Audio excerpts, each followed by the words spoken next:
Bible in a year, making it easier to understand. And I'm not even exaggerating, Stephanie. The dog looked me dead in the eyes, walked over to the door, pawed it open, went outside, grabbed the newspaper off the driveway, brought it back in, and dropped it on my lap. And I'm sitting there thinking, this animal is more productive before 7 a.m. than I've been all week. Your neighbor's golden retriever did not bring you the newspaper, John. You're embellishing. I am not. That dog had better work ethic than half my college roommates. And it made me think, what if animals actually see things we can't? What if they're tuned into a frequency we've been ignoring? Are you about to tell me you had a spiritual experience with a golden retriever? No. I'm about to tell you about a donkey that literally saved a prophet's life by seeing an angel that the so-called man of God was completely blind to. Welcome back to the Deeper Dive community, everyone. I'm John. And I'm Stephanie. Today is day 65, and we are diving into Numbers 22, 23, and 24. And honestly, John, this might be the wildest 3-chapter stretch in the entire Old Testament. We've got a pagan king hiring a spiritual hitman, a talking donkey, and some of the most beautiful prophecies about Jesus hiding in the mouth of a man who was technically working for the other team. It's the heist movie of the Bible, Steph. You've got the villain, the hired gun, the plot twist nobody saw coming, and a donkey that steals every scene it's in. Okay, let's set the stage. Because Israel is coming off those massive victories over Sihon and Og that we talked about on day 64. They're camped in the plains of Moab, right across the Jordan River from the Promised Land. And there's a king watching all of this from the hills above. Who is he? Balak, son of Zippor, king of Moab. And this guy is terrified. The text says Israel was so numerous that Moab was overcome with dread and sick with fear. He's watched this nation steamroll 2 Amorite kings who were way tougher than him, and now they're parked right on his border like a 2 million-person flash mob. It's the small business owner watching a mega corporation move in across the street. He can see the parking lot from his window, and he's panicking. But here's what makes Balak interesting. He doesn't try to fight Israel militarily. He's smart enough to know he can't win with swords, so he tries something sneakier. He says to the elders of Midian, "This horde is going to lick up everything around us, like an ox licks up the grass of the field." And then he sends for a spiritual contractor.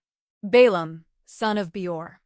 John, who exactly is this guy? Because he's not an Israelite. He's not a priest. He lives way up in Pethor, near the Euphrates River. That's modern-day Iraq, basically. So why is a Moabite king calling a guy from Mesopotamia? Because Balaam had a reputation. He was the ancient world's most famous spiritual influencer. The text says Balak sent word saying, "I know that he whom you bless is blessed, and he whom you curse is cursed." Balaam was essentially a 5-star reviewed prophet for hire. People believed his words carried supernatural weight. He's the Yelp reviews of the ancient Near East, and he's got a perfect score. So Balak is trying to outsource his warfare to the spiritual realm. He can't beat Israel's army, so he's going to try to hack Israel's heavenly Wi-Fi by hiring a guy who claims to have the password. That's exactly it. But here's where it gets wild.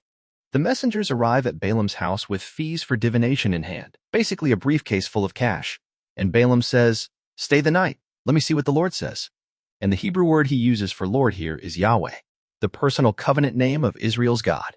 Wait, how does a pagan diviner from Mesopotamia know Yahweh? That's one of the biggest hidden gems of this story. Balaam had genuine access to the real God. He wasn't a fake. He wasn't running a scam with smoke and mirrors. God actually speaks to him that night and says, clear as day, "You shall not go with them. You shall not curse the people, for they are blessed." Case closed. End of discussion.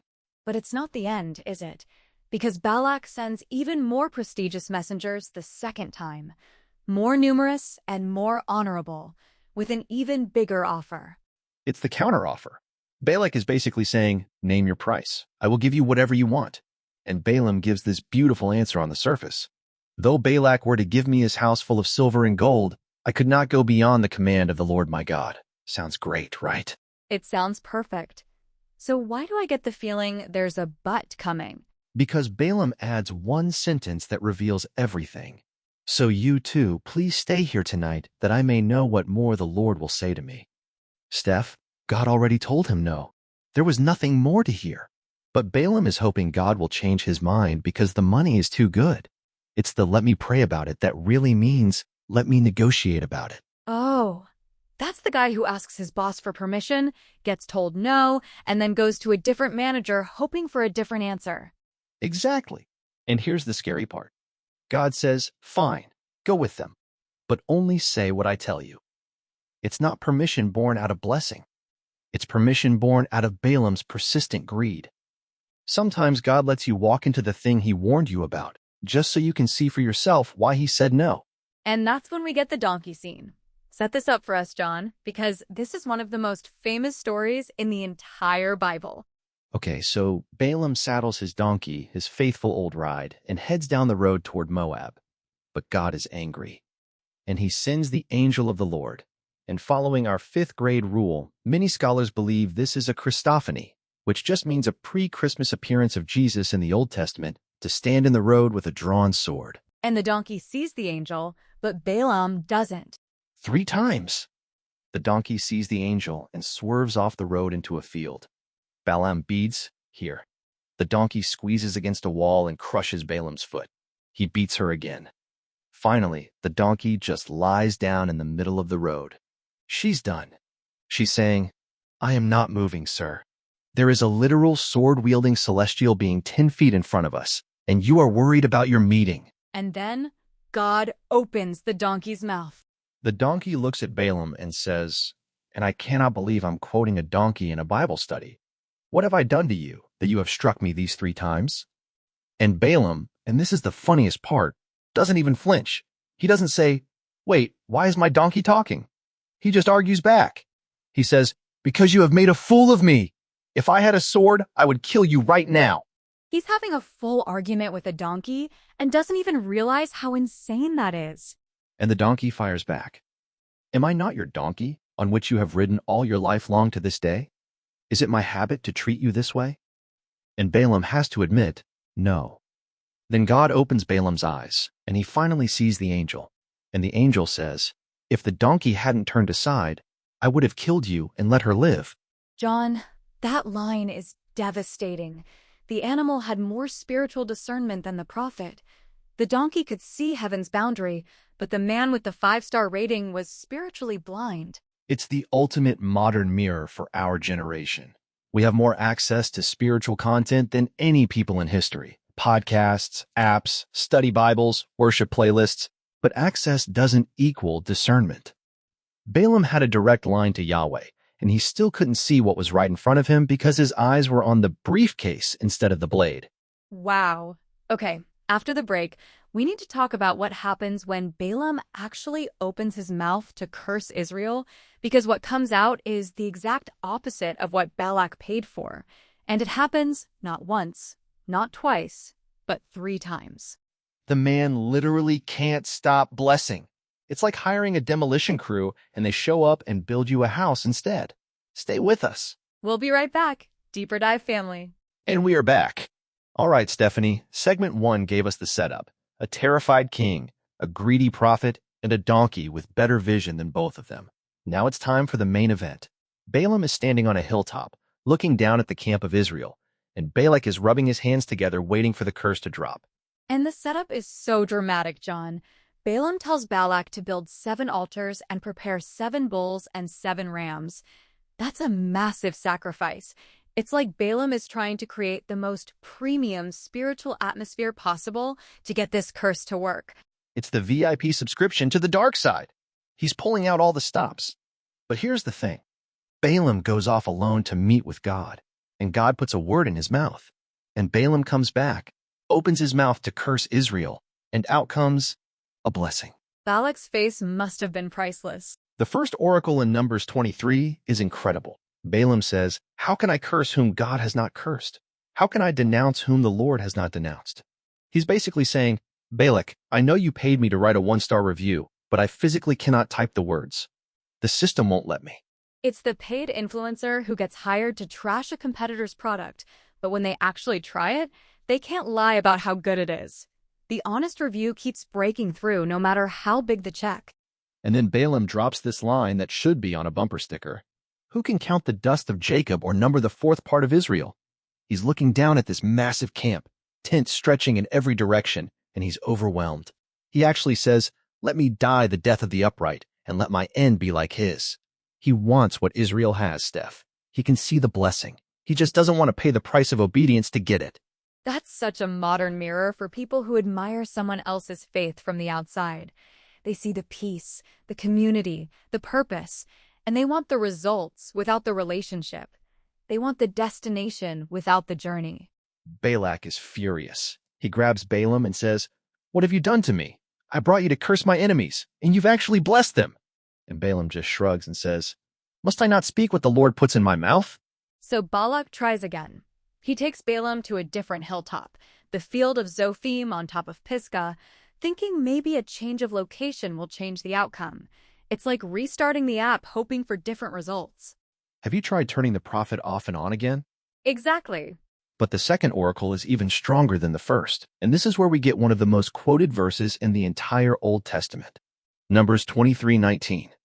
God is not man, that he should lie, or a son of man, that he should change his mind. Has he said, and will he not do it? Or has he spoken, and will he not fulfill it? John, that verse stops me in my tracks every single time. Because we live in a world where people lie to us constantly. Contracts get broken, promises get forgotten, politicians flip, friends ghost. But God is saying, I am not like them. When I speak, it's done. Period. It's the immutability of God, and following our fifth grade rule that just means God doesn't change. His word isn't a terms of service that gets updated every quarter. It doesn't have a fine print escape clause. When he says Israel is blessed, no amount of Balak's money or Balaam's altars can rewrite the code. And Balaam adds something else in that second oracle that I think is so important. He says, "He has not beheld misfortune in Jacob, nor has he seen trouble in Israel. The Lord their God is with them, and the shout of a king is among them." That blew my mind, Steph, because we just spent the last 4 days reading about all of Israel's failures. The complaining, the rebellion, the snakes, the grumbling. They are far from perfect. But when God looks at them through the lens of his covenant, he doesn't see their mess. He sees his promise. He sees their identity, not their track record. That is so freeing. Because I think a lot of our listeners carry this fear that God is looking at their worst moments, the failures, the doubts, the Meribah swings, and defining them by it. But this verse says that when the enemy tries to point at your failures, God says, I don't see what you see. I see my child. I see my covenant. And Balaam even says, there is no enchantment against Jacob, no divination against Israel, no spell, no curse, no hired hit from the spiritual realm can override what God has declared. It's divine cybersecurity. No hacker can breach the firewall of God's blessing. Divine cybersecurity. I love it. But Balak still doesn't quit. He's now 2 blessings deep in a project he paid for as a curse, and he's like, okay, 1 more location. 3rd time's the charm. He takes Balaam to the top of Peor, which overlooks the wasteland, and Balak builds another 7 altars, sacrifices another 7 bulls and 7 rams. The man is hemorrhaging resources at this point. He's throwing good money after bad. It's the sunk cost fallacy, John. He's already invested so much in this curse that he can't bring himself to walk away, even though every single attempt is backfiring spectacularly. But here's the twist in chapter 24. This time, Balaam doesn't go looking for omens. The text says, he set his face toward the wilderness. He looked directly at Israel's camp, and the Spirit of God came upon him. And what comes out of his mouth is the most beautiful poetry in the entire book of Numbers. How lovely are your tents, O Jacob, your encampments, O Israel. I get chills reading that, John. The hired curse speaker is now gushing about how beautiful God's people are. He compares them to palm groves, gardens beside a river, aloes planted by the Lord, and cedar trees beside the waters. He sees a nation that's supposed to be cursed, and all he can describe is paradise. Because that's what God's blessing looks like from the outside when you stop trying to fight it and just see it for what it is. And Balak completely loses it. He slaps his hands together. The text actually says that and screams, "I called you to curse my enemies, and behold, you have blessed them these 3 times. Now flee to your own place." He's firing Balaam. You're terminated. Pack your donkey and get out. But before Balaam leaves, he drops one more prophecy that changes everything. And that's what we're going to unpack after the break. Because hidden in Balaam's final words is a star that the wise men were still chasing 1,400 years later. Stay right here, Deeper Dive family. You do not want to miss this. And we are back for the final segment of Day 65. Okay, so to recap for anyone just tuning in, a pagan king hired the most famous prophet for hire in the ancient world to curse Israel. And instead, God turned every single curse attempt into a blessing 3 times. And now, Balak has just fired Balaam. But before Balaam rides his very wise donkey back home, he has one more thing to say. And it's the most important thing he says in the entire story. Because Balaam looks at Balak and says, "Come, I will let you know what this people will do to your people in the latter days." He's about to go from current events to end times prophecy. And what he says in Numbers 2400 hours 17 is the hidden gem that echoes through the rest of the entire Bible. Hit us with it. I see him, but not now. I behold him, but not near. A star shall come out of Jacob, and a scepter shall rise out of Israel. It shall crush the forehead of Moab and break down all the sons of Sheth. A star shall come out of Jacob. John, even just hearing that gives me goosebumps. Who is the star? On the surface level, some scholars point to King David, who would rise about 400 years later and conquer Moab. But the deeper prophetic level? This is Jesus. This is one of the oldest messianic prophecies in the Bible, and it's coming from the mouth of a guy who was hired to destroy Israel. God took the enemy's microphone and used it to announce the Messiah. And John, this connects to Matthew chapter 2, doesn't it? The wise men, the Magi, who followed a star to find the baby Jesus. Where did they come from? The East. Many scholars believe they came from Mesopotamia, the same region where Balaam lived. There's a strong rabbinic and early church tradition that the Magi were spiritual descendants of Balaam's school of prophets. They had been watching the skies for generations because of this very prophecy. A star shall come out of Jacob. When they finally saw that star over Bethlehem, they said, "That's the one Balaam told us about 1,400 years ago." Oh, that is incredible. So the prophecy that was supposed to be a curse became a blessing, and that blessing became a star, and that star led people to Jesus. The longest game God has ever played. And here's the hidden gem in the Hebrew. The word for star is kokov, and the word for scepter is shevet. Now, a shevet isn't just a royal staff, it also means a tribe. So Balaam is saying, a star will rise from Jacob, and a tribe, a whole royal lineage, will emerge from Israel. It's a wordplay that says the Messiah won't just be a single king. He'll establish an entire kingdom. A star and a kingdom. That sounds like a movie title. It is a movie. It's the greatest story ever told.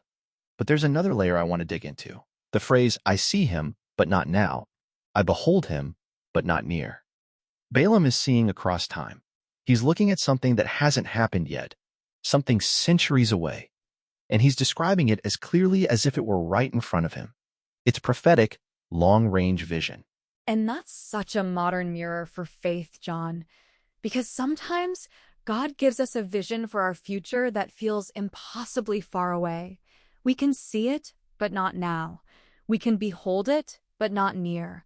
And the temptation is to give up because the distance between the promise and the present feels too great.